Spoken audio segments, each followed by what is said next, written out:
अऊज़ु बिल्लाहि मिनश शैतानिर रजीम। बिस्मिल्लाहिर रहमानिर रहीम। क़ाल अली अलैहिस्सलाम मन अरफ़ नफ़्सा फ़क़द अरफ़ रब्बह।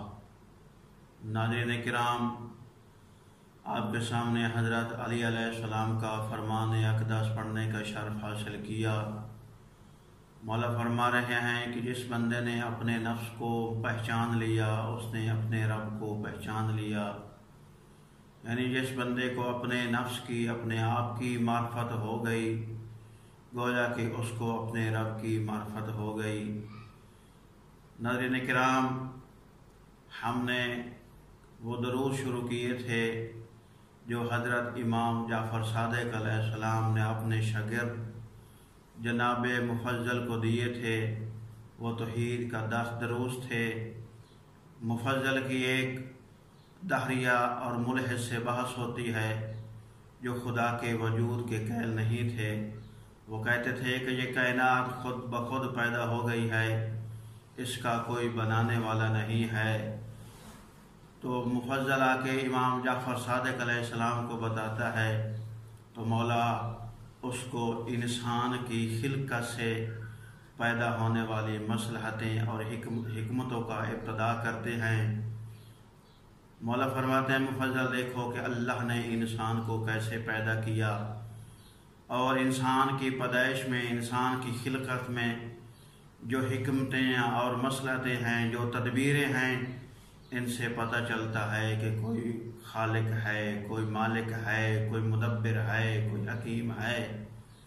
तो उस वक्त मौला इमाम जाफ़र सादिक़ अलैहिस्सलाम ने इंसान की कुछ मसलहतें और हिकमतें बताई थी। वो आपके गोश गुजार कर रहा था।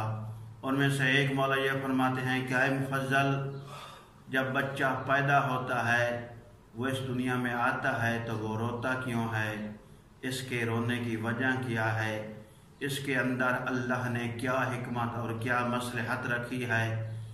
तो वह मौला फरमा रहे हैं कि जब बच्चा दुनिया में आता है वो इसलिए रोता है ताकि उसके अंदर जो रतूबत है, जहरीला मादा है, वो खारिज हो जाए। अगर वो बच्चा न रोए तो वो जहरीला मादा अंदर रह जाता है। गोया कि मौला फरमा रहे हैं कि जब बच्चा दुनिया में आता है उसके रोने में हिकमत और मसलहत यह है कि उसके रोने की वजह से उसके अंदर एक जहरीली रतूबत होती है जो रोने की वजह से खारिज होती है। अगर वो बच्चा न रोए तो ये रतूबत अंदर रह जाएगी, जिसकी वजह से बच्चे को बहुत सारी अमराज लाहिक हो जाएंगी। या तो वो अंधा हो जाएगा, या उसकी ज़बान पे असर पड़ेगा, या उसके जिस्म के बाकी अज़ा में किसी पर असर पड़ेगा।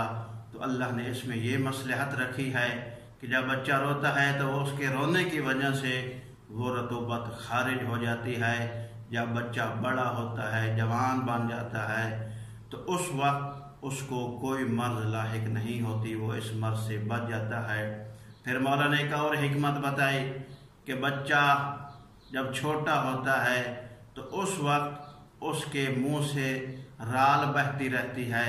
इसकी वजह क्या है? इसमें हिकमत क्या है? इसमें मसलहत क्या है?